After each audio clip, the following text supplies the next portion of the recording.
Is my screen share still there, guys? Okay. Welcome, welcome. Good afternoon, everyone. I am Treasure Edwards, and on behalf of the Society for Diversity, Equity, and Inclusion in Business, we welcome you to our very first event of 2022. We are really excited to kick off this series, Making Diversity Your Business. Our session this afternoon is going to focus on Mamabird Interviews with Dr. Dan Clarke and Yusura Ali. So I will start with an overview of our organization. We will go into a little bit of what to expect from our event this afternoon. I'll introduce our speakers, and then we will dive right into content.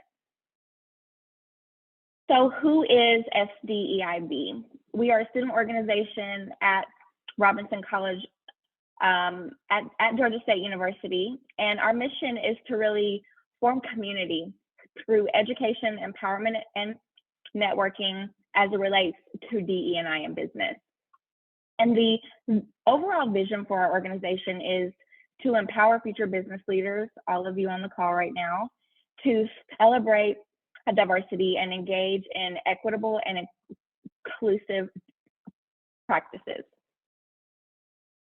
So for today, our format will be a moderated conversation followed by audience Q&A.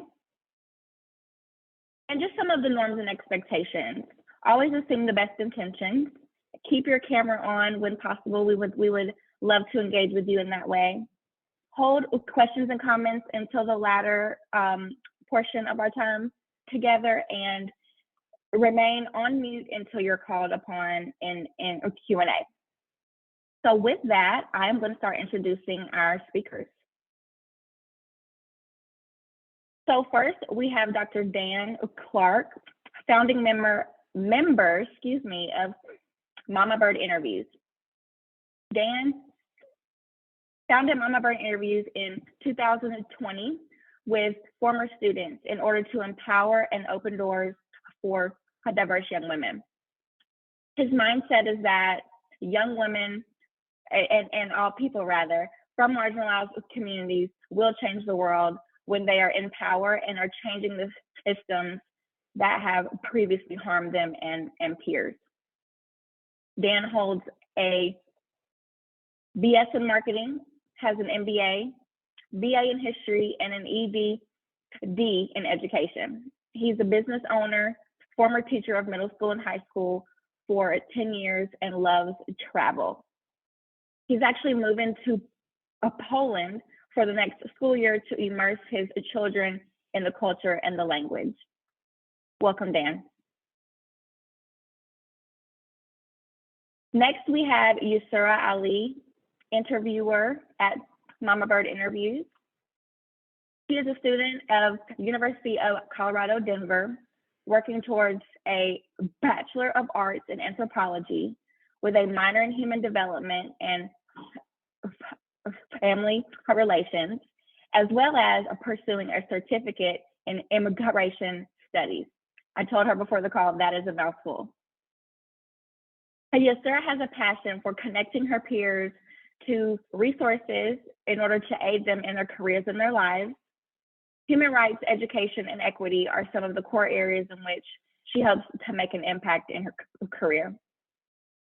She helps to use her education and skills in film, to help misrepresented communities and individuals tell their stories. She also enjoys teaching, spending her spare time volunteering as a teaching assistant at the Asian Pacific Development Center. Welcome, Yusura. And last but certainly not least, our very own Amy Smith. She has been an educator and innovator for over the past 11 years, living and working all around the world.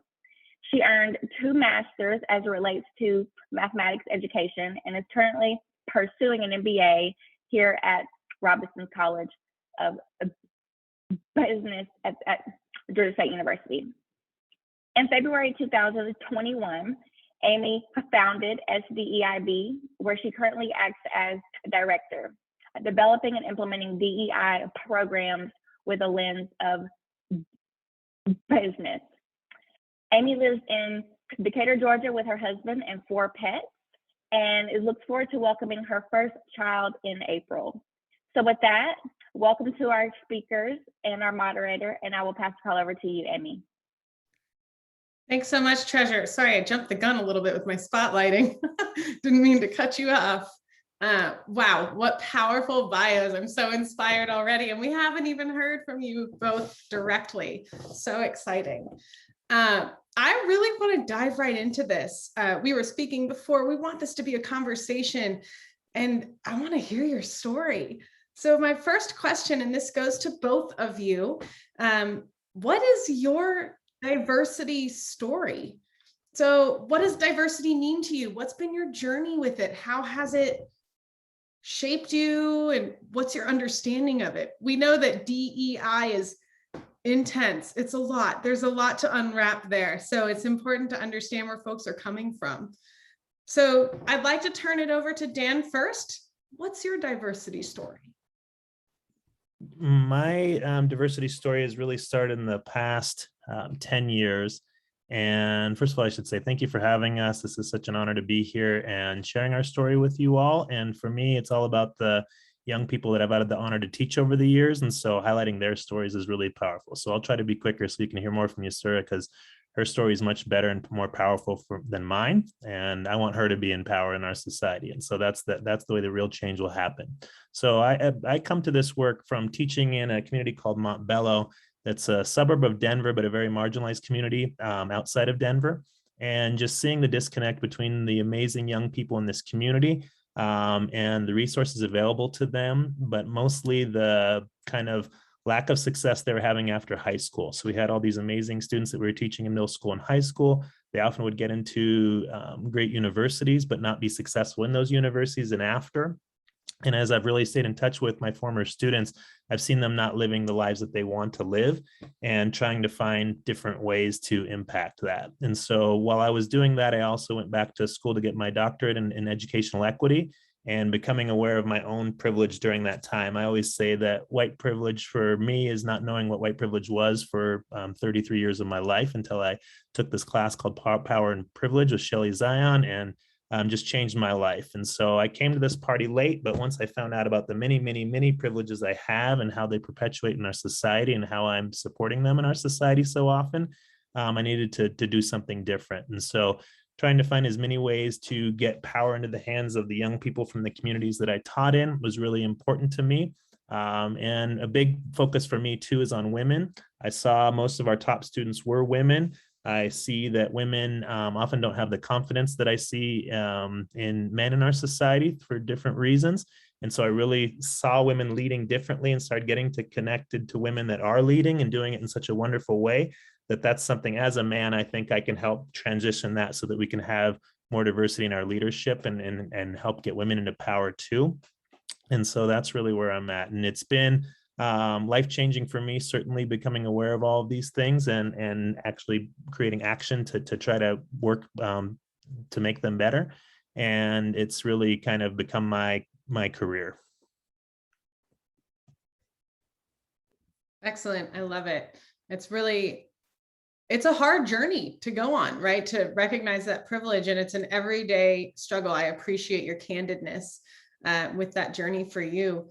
Yusura, I'd love to hear from you. So what's your diversity story? What does diversity mean to you? How has it shaped who you are? I'd say my diversity story has, been here since the beginning of my birth. And I say that because I'd say my body and my identity and who I am as a person in general is kind of like a political sphere where people are constantly arguing about for my gender, my race, and then of course being an immigrant. So I've always been aware of diversity and also difference and just always being like the different person inside the room. And then I also went to Montbello, and that's where I was around people who honestly did not care that much about how it looked like because everybody looked, similar to me. And that's where I noticed the power of difference and the power of voice and representation.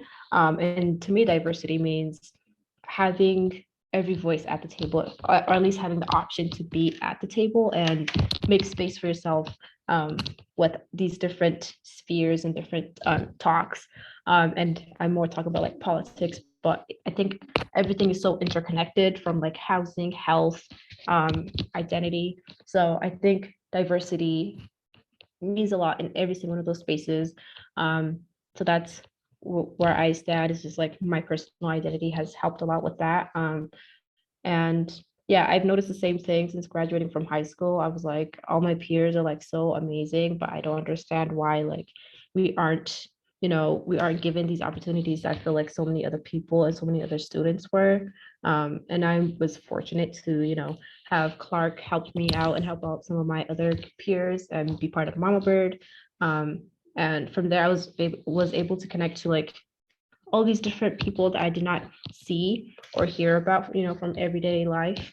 And from there, I was like, I want my mission in life to be to bring these resources and bring these voices to the table, even if that means I'm like behind the camera, because I don't know, I feel like the world's missing out on so many amazing people just because of the lack of diversity or the ability to be open. And I know different sometimes it's like, oh, it might slow down if everybody's on a different page, but at the same time, it's like the power that you can get from so many different voices and so many different perspectives is way much greater, way much more worth it than, trying to keep it same. So yeah, that's my little story about diversity.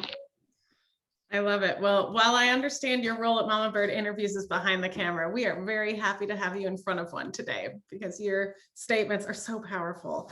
I've already picked out a couple things. I'm jotting down my notes. The power of difference and voice, like, indeed.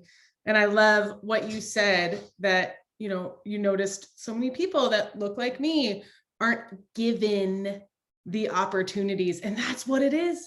That's the very notion of inclusion, right? Not everyone is given the same thing. So how do we level the playing field? Yusura, my next question is also for you. So along that journey and kind of finding that voice, and my goodness, what a inspiration you already are to me.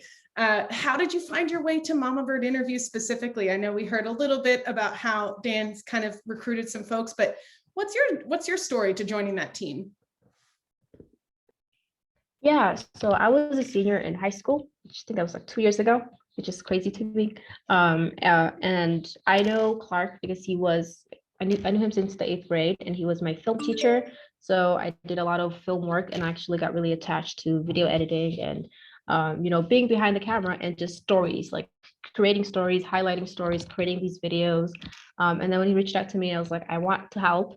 And at first, of course, I was just like shy about it. And, it was extremely out of my comfort zone, talking to people. And I understood the mission, but, there were a couple of times where like, I don't know if this is, that imposter syndrome most people talk about. I'm just like, I don't think this is like for me. I'm not capable of doing this, but I think just being also around the other women there, like Ariana Proctor and Janine, they were also big influences on how I continued and carried myself, because I saw how much like power they were able to harness through the position of being a mama bird. And to me, mama birds have always been more than just the interviews, to be honest. I always like whenever people talk to me about Mamabird, of course, the business side of it is important, but also I always bring up how our mission is to empower women of color and also mentorship and all these different aspects that some people don't see. Even though we are like selling this one product, it's like there's more meaning to that. And we benefit so much as the interviewer, and how we use that, that money that we get and how we use those finances has really helped me first learn about money, because I'm like, okay, I have this money that I usually am not, like, what do you do with money? And I've been able to help, my family with that, and also just learn, I think basic finance is something that we all need to learn about that we don't know. So that's one thing also I think I got from Mamabird is like, in the future, hopefully I could find a way to empower women by being financially literate, because especially now, it's really hard to, how do you make money? How do you retain it? How do you use it to empower yourself? Because you can't be your best self if you have all these other issues. And that's something I've noticed is like, even at my time with Mamabird, I deal with issues of mental health issues, like personal family problems. But it's like when I was my best self is when I was able to like care for, all of these different needs I had. And that's when I was truly able to grow, is, being able to like care for myself and the people around me and just be there, because it's hard to be there if you have so many other things pulling you in many different directions. So true. So true. My next question really follows suit here. And I want to direct it towards you, Dan, but Yusura, I'm sure Dan will kind of open the door for you to kind of chime in with your own experiences, but I would love to learn more about what that mentorship side looks like behind the scenes at Mamabird, right? So what kind of mindset and framework and supports are there? And maybe part of it is more abstract and part of it is more explicit, right? But how has that sort of evolved? Because I know that that's such a quintessential part. And that's part of why, Dan, from the moment we got connected through a mutual friend, I thought, wow, he's perfect for who we want to bring in and elevate with our organization. So if you can tell us a little bit more about that mentorship behind the scenes, and then I'm sure we also want to learn a little bit more explicitly about what Mamabird does. But let's hear about mentorship.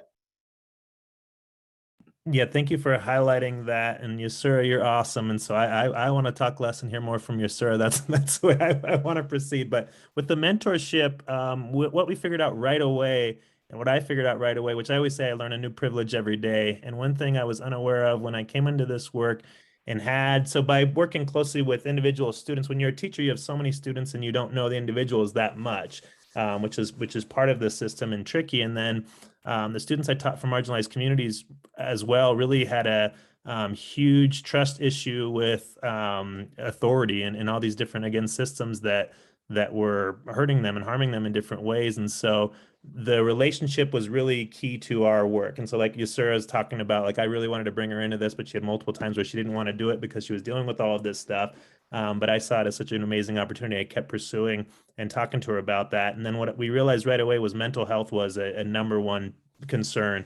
And without mental health support, then none of this work could be done. And so we reached out to different people and partner with a local nonprofit called the Center of Trauma and Resilience. And they provide free professional therapy to our women. And even with that option, often our women weren't taking advantage of it. And so having me be a mentor and following up with students and making sure they're taking advantage of opportunities that will help them and understanding why they'll help them, being supportive when they slip up, that's been really a huge part of this.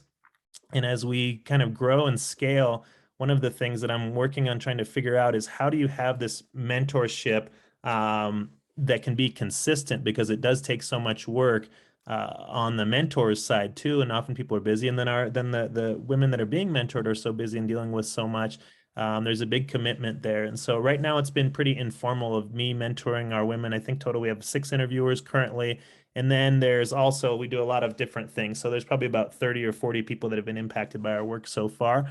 That will certainly grow that. And so the mentorship part of it has been just me checking in, me working with the students on different levels, but also connecting them. So one thing that we do really well that I think is never taught at any level is networking. And it's, I think, everything. And if you're not born privileged and naturally networked, it's a lot of work because you've got to be connected to people that are. And so I think one of my places where I'm not going to tell people of color anything they don't know about any of this stuff, but what I think I can do is push allies to do more work. And one of the things that I think allies can really provide is networking help. And so networking support and opening up their networks. So I live in a community that's right next to the community I teach. And the community that I live in is very privileged and very wealthy. And then it's right next to Montbello, which is the community where I teach. And so there's very much a disconnect between these two communities from a socioeconomic level and racial demographics. And so one thing I've really done is use my network and specifically of typically white women that are business women in our community and connected them to the women that are doing our interviews from a networking standpoint so they can help open up their networks and open up opportunities. And people are very willing to do that typically. And so that's been a wonderful thing. So I see mentorship happening in multiple levels. Another thing with mentorship was originally the plan was to have our women all be mentored by women of color who are successful in kind of their areas where they want to go into. So like Yusura is going into anthropology and immigration work, and so connect her to a woman of color who's doing this and that work. But what I realized very quickly there is if you're a woman of color and you're successful in this society, you are pulled so thin in so many ways. You're also doing your own mentoring, offering your own nonprofit work on top of whatever your career is.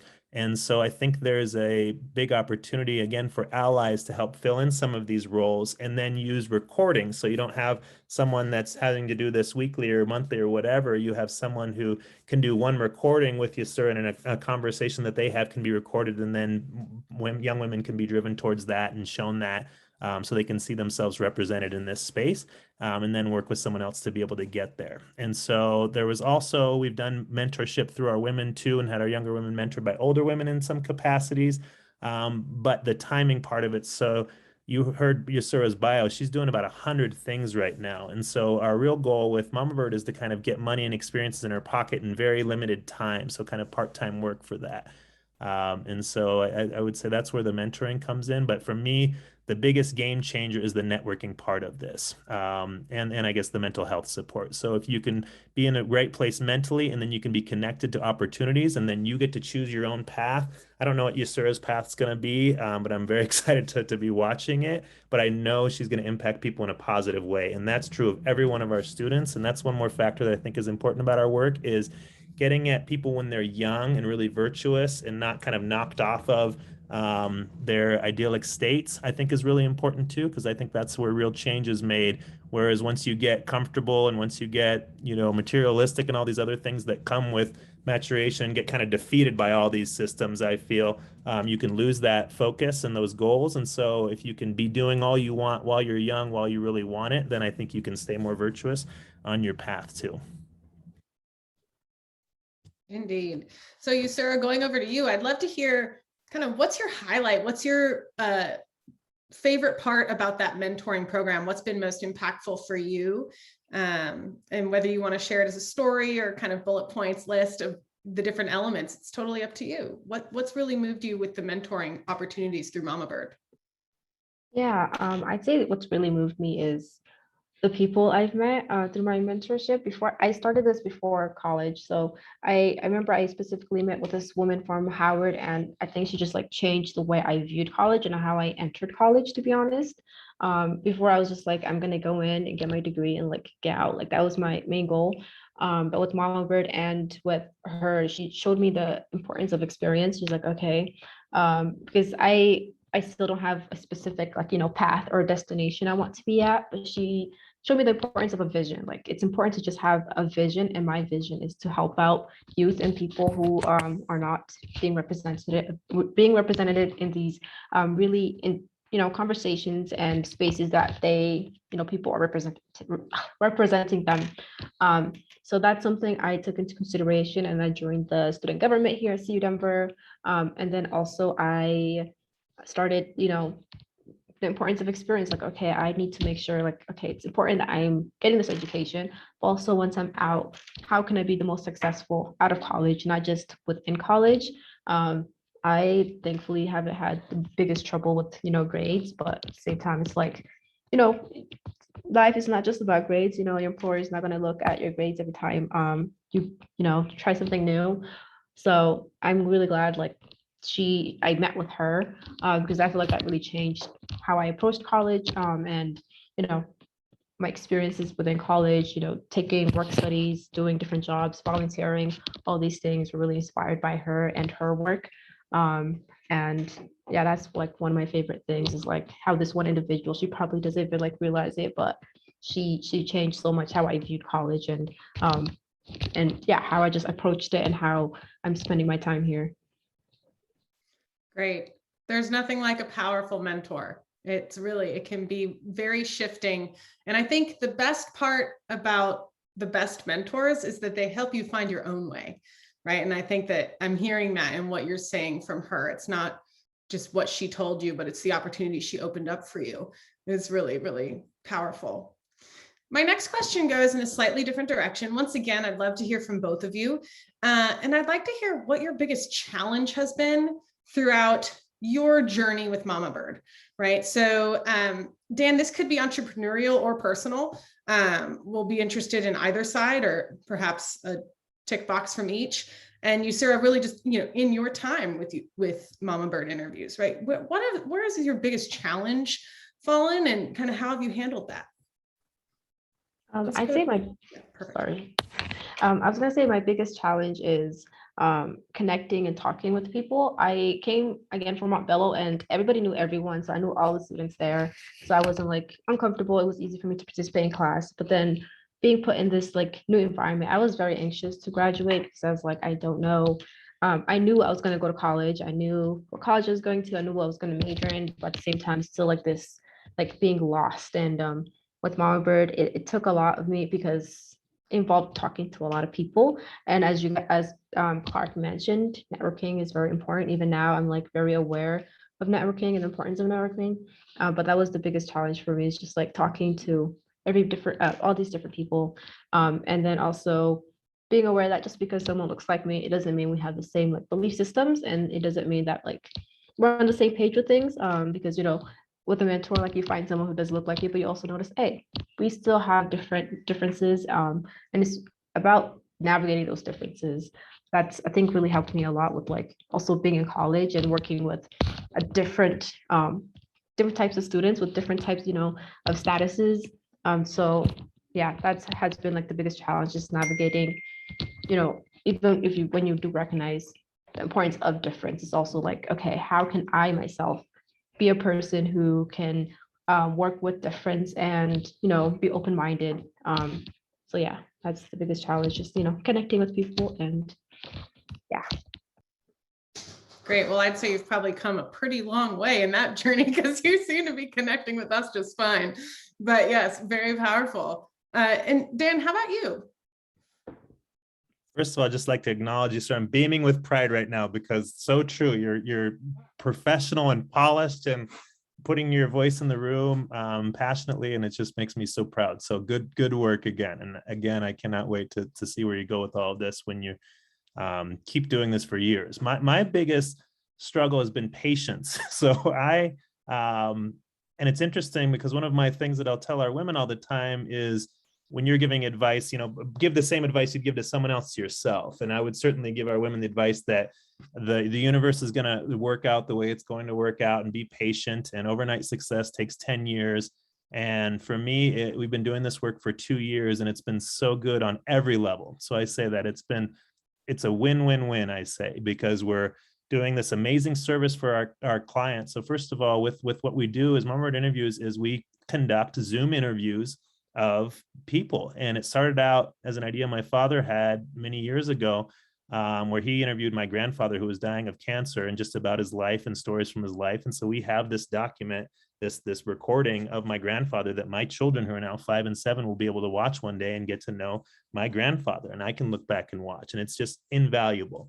And people have had this idea before, but no one's ever done it successfully as a business. It's called a blue ocean. There's no one that ever has done it successfully, because people can do it themselves, I think.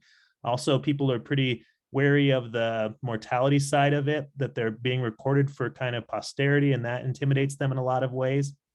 And so my original idea wasn't as genius as it turned out to be with this. Is I thought just getting money into the women's pockets was the main thing that I wanted to impact them. But as you heard from Yusura, she talked about the money a little bit, but it's been so much more than that. It's the skills that she's learned in the process, the connections she's made in the process, that's been a really big deal. And so we regionally, again, really focused on the elderly and interviewing them, but we've moved to doing high school graduation interviews, which have been so powerful and wonderful, and are a gift for the parents now, and then a gift for the interviewee in the future. We're doing engagement interviews now before people get married, and then having access to their parents and grandparents from a wedding perspective as an add-on to their wedding, so they have that documented and their thoughts in the moment there. There was just a local sports team that won the state championship, and we interviewed the coach about his season, so he could document that and share that with the rest of the team. And so there's just unlimited ways to do this, and do it well. And our women do such a wonderful job of interviewing. And so they come at it from a different perspective. You're seeing, obviously, Yusura is brilliant, and they're all brilliant, but they're inquisitive and patient with the questioning and answering. They're young, and so the people that are talking to them often come from a teaching perspective, and so they have to explain things more thoroughly than they would. They haven't lived a lot of life in that capacity too, and so there's different lessons. Originally, one of my goals was, and I'll actually answer the question in a minute, but originally one of my goals was to have our women not put their voice into the room really in these interviews at all. Keep it very client focused, because in the future, no one's really going to care about someone they don't know. They're going to care about the person they know. But what we watched happen was so Yusura interviewed a woman that was an anthropology professor, for example. And then they started talking about immigration, and Yusura shared a little bit of her story, which acted as a better question than any question she could ask, because then you got to see this woman interact with her, how she responded to the situation, how she added about her own immigration story because she was from Italy. And it was amazing to be able to watch. And so patience with me is, we are doing something that's so amazing. It can be done so many times. It should be done so many times. And the fact that we're certainly advancing, but I want it to just blow up and be big so we can impact more people quickly. And so the patient side of it's been interesting to me, because I sit here in my basement where I am at currently, and I'm like, literally, I'm the only one on earth that sees this vision right now and the way that it's going to be in the future. And that's pretty cool, but I don't want to keep this secret for too long, because I want it to be out there. And so it's just a new medium. People aren't used to paying for something like this. And so we're just working on a lot of things in that capacity, and amazing opportunities keep coming our way, like being here with you all today. And they'll just happen more and more in the future. And so kind of the patience, because I see that the way this impacts our young people now, and I want to do that with more people, and also for our clients. I think that the stories need to be documented, and tomorrow's not promised. And there's a sense of kind of I don't know, it's almost like insurance. Like, I have both my parents have done these interviews, and that means a lot to me, because if something happens to them, then I have that. And so I just want to do more of it. So the patient part of it. And then I guess another thing that's been interesting for me and has been tough is the kind of, again, mental health of the women that are doing these interviews. Really is ebb and flowing constantly. And so from a business standpoint, if we need to show up at this at a certain time, and there's been different issues and different things that happen in those situations, that, this would be, a learning experience. And so there's been issues with that in the past, but that's really a nice thing, because our whole organization is about supporting the young women. Then it's a learning experience. So nothing is life or death that we're doing. We can always reschedule all these things. And so there's really good learning lessons in those too. But from like kind of the way business is traditionally run, and the expectation when people are doing business with you that everything runs smoothly, is something that is tricky to balance with young people who've never done this before, and are learning on the job. Yeah, so powerful. Patience. Oh, what a virtue across the board. I guess kind of building on this, I know that you've kind of talked about sort of some of your big evolution of almost the product, right, that you're producing, and being flexible there. I'd like to hear also some from behind the scenes from you, Dan, specifically about DE&I, right? It's obviously at your core, in your heart, and has driven you in this organization. So when we think about some of the kind of formalization of that, I know, as we touched on a little bit before, others haven't been able to hear it, but that there's a goal for formalizing some of that, right? And so if you could share where you are and where you hope to be as far as trainings and, building competence and understanding of DE&I and creating that safe workplace and that sense of belonging. I'd just like to hear kind of where you are and what you aspire to get to on the business side behind the scenes.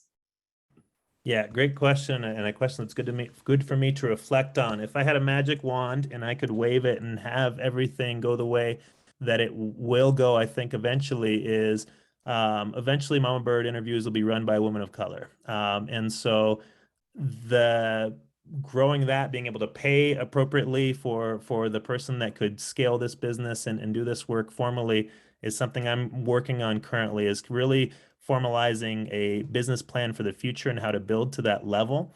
And I always want to be an organization that again, just like with your goals, education is at the heart of everything. And so what does that look like from formalizing these different systems? How do you legally hire in these practices and focus on specifically women? I've got some pushback, of course, often from white men about, why not white men? Why not everybody in this situation? And so I don't know legally what you can do in that situation, but I look at, it's a terrible example, but I look at like companies like Hooters and things like that who are obviously somehow doing this legally, but from a crazy perspective, could you be doing this legally in a really good way, and really just focus on one specific, not marginalized communities is really, really the main thing that I would like to empower and find young people from from communities that have, again, been marginalized over the years. And so really building towards that is something I want to work on, and then documenting it so that other people can learn from it and do that in the future. And we talked about it like this. It could be a very small subset of people who ever watch something like this,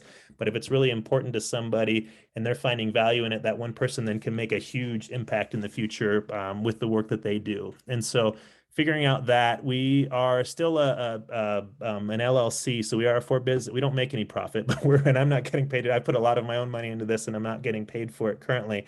But the goal is to, again, build this and then find these systems where we are documenting and really creating, again, future educational resources. But like even with like our Mamabird brand, for example, there's opportunities with working and figuring out the branding and figuring out the trademarking and things like that would be fascinating to people to learn from. And so doing that and working with a lawyer who, again, is from a diverse background and community, and being able to pay them well. What I was saying about the nonprofits was we do partner. We've got a fiscal sponsor, so we can get access to grant money. And so that's something that I need to spend more time on, is driving the money part of it and then finding the right people to hire and run those portions. And so that's something I'm personally working on behind the scenes is I have run very small businesses, solopreneur type businesses. I do wedding videography and previously did custom cabinet design, but a lot of this is new to me too. And so connecting with the right people and then finding ways to pay them. I really respect people's time and want to pay them for their time.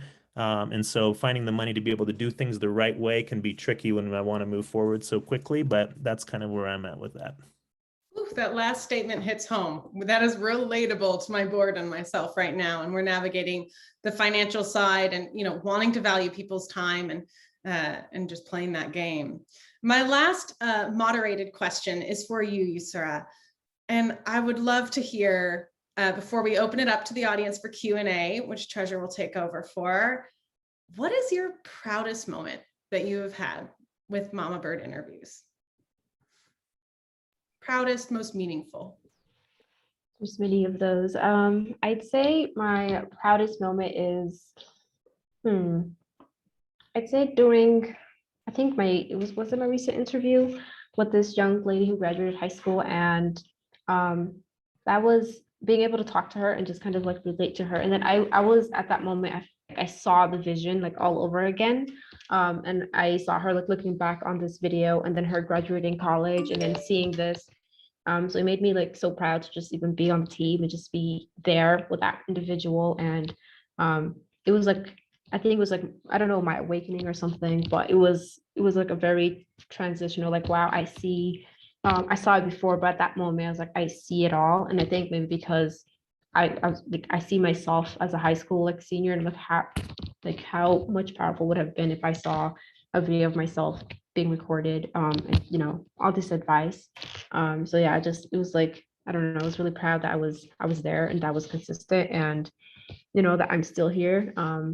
And I'm really excited for what Mamabird has in store for this year and the coming years, because we're just getting started, and there's so much more that's going to happen. And I think because of our vision and our like main goal of supporting women and uplifting women of color and all types of people, to be honest, it's going to get us far.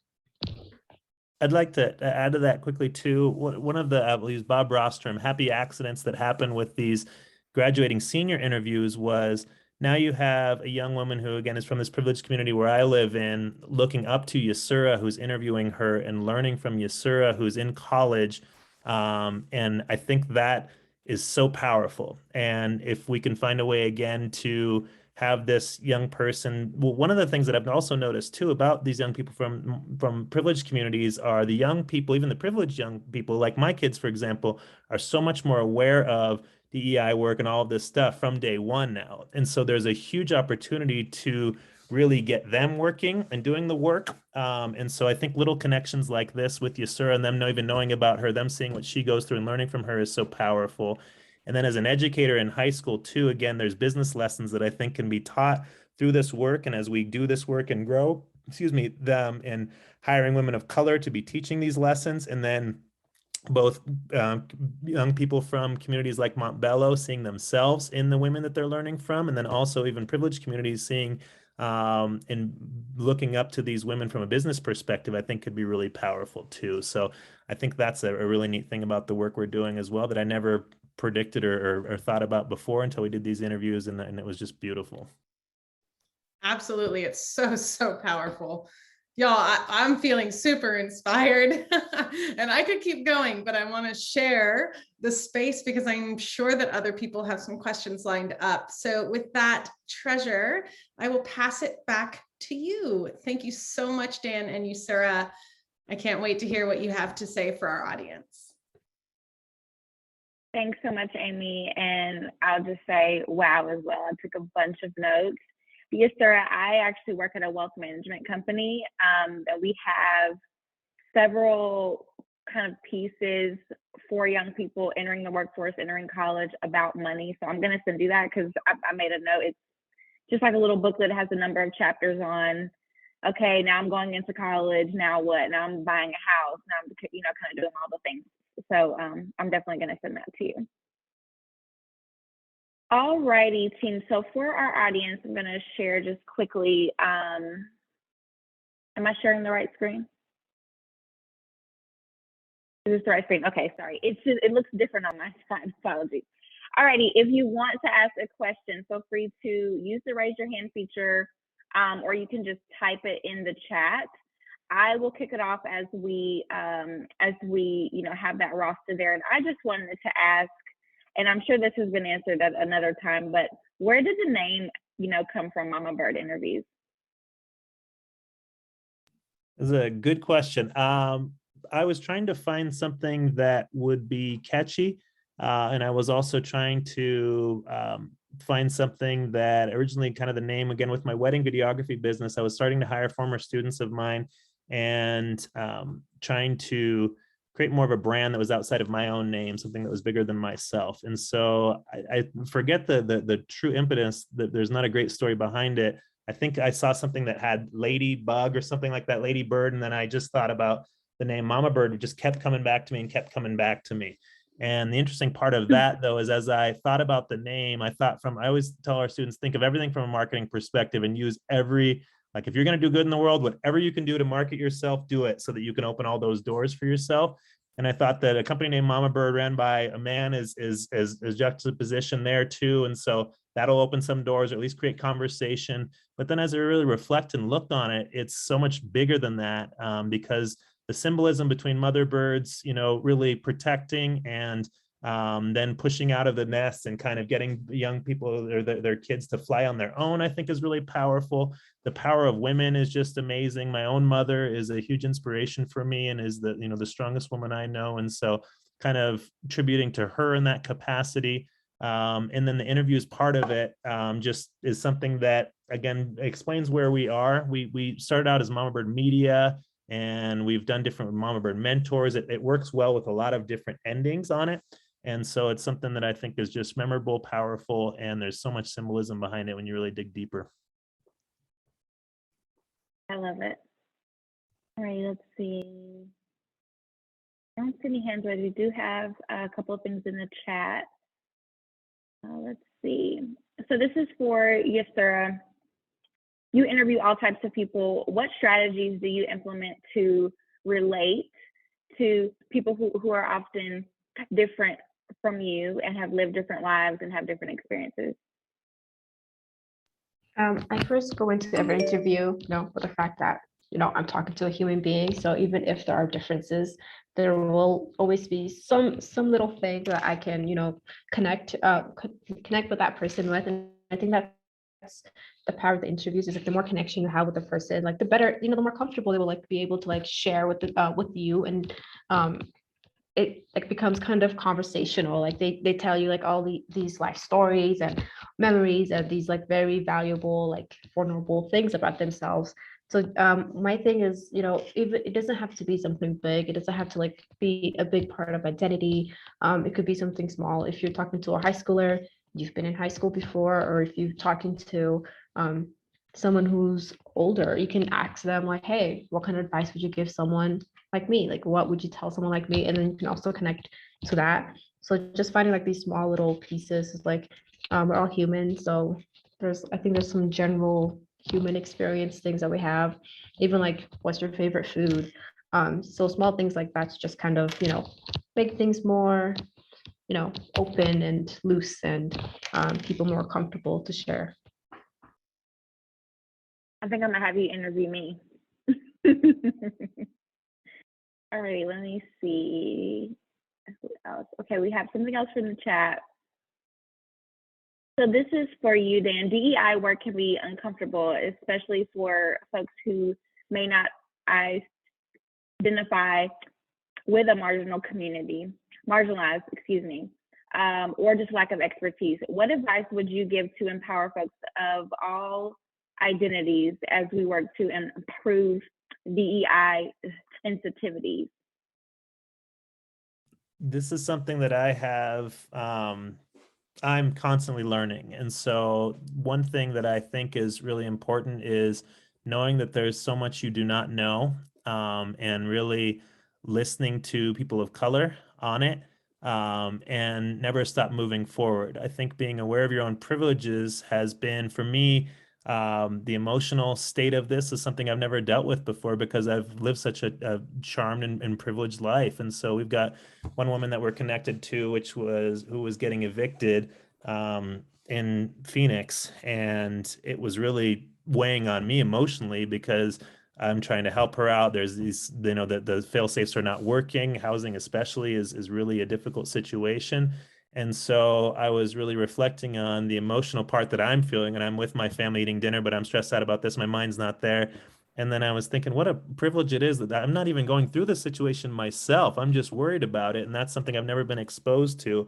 And so the learning part of that has been really important for me, trying to talk and learn from our own women, but also established women of color. Over these last 10 years, I've built an amazing network of women of color, and learning from them and watching the conversations that they've had with our women and learning from that capacity too. So doing my own homework on my own time has been really important. And then again, knowing I don't know it all is really important. So I'm constantly learning.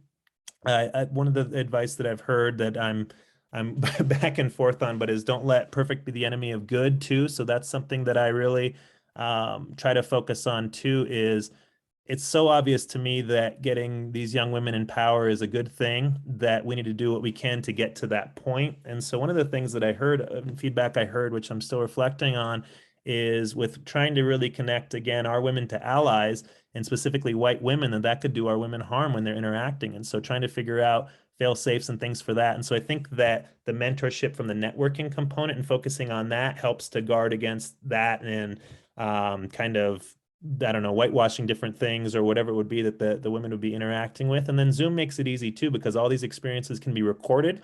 And so I or someone else can observe it and kind of act as a fail-safe and support in that capacity too is really important.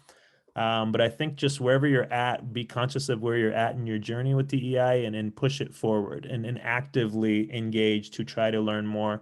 One last thing, the advice that I have is we need to get people into power who often have never been in these power positions before. So support them. And when there are mistakes that are made, be supportive and help out and give people space to make the mistakes so that they can grow from that.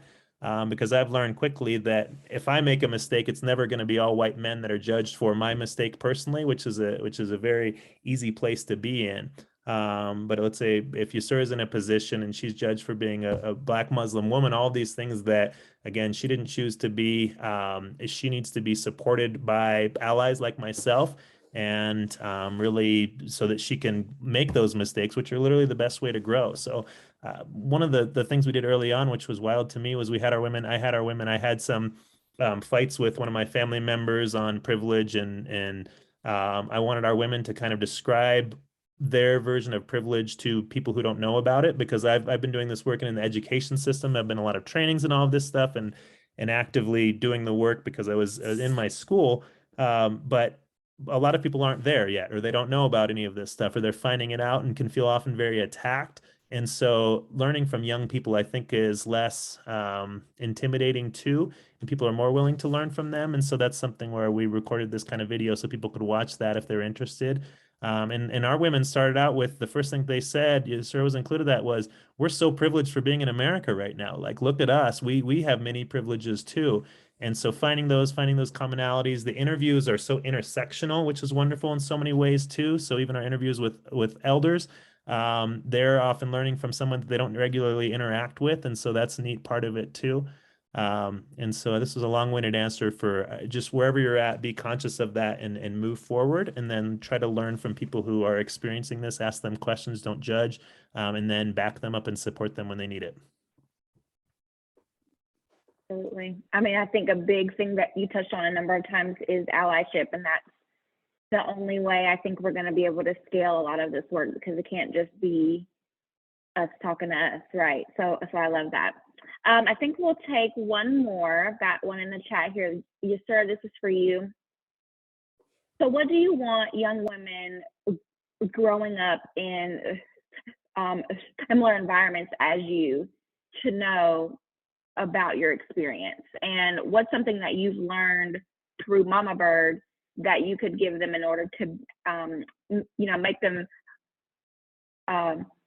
feel more empowered? Excuse me. Yeah, so something I learned from Mamabird first is that there is possibility, and if there isn't space for you, you can create that space. So that's the biggest thing I've learned, is like, you can make that space. You can, even if something that you, it's something you want to do that's not traditional, that's, out of the realm, or, you can't like put a name to it.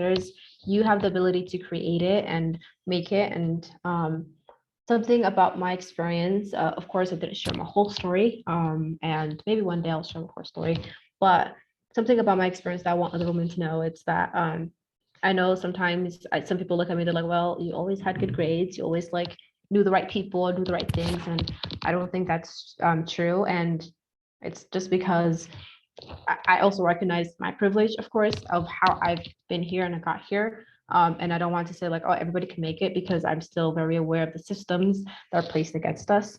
But my advice is that you have the ability to do it, and you can find the people. There are people there. I think the biggest thing I've dealt with is just loneliness, just feeling like so alone on this path. But there are people there who, they're hard to find, but they're there, and they will help you. And I guess that's why networking is so important. It's like, there are these people that you don't see on media, you don't see in everyday life, but they're there and they're willing to support. People are actually willing to like support you. If someone says, reach out to me whenever you need it, reach out to them.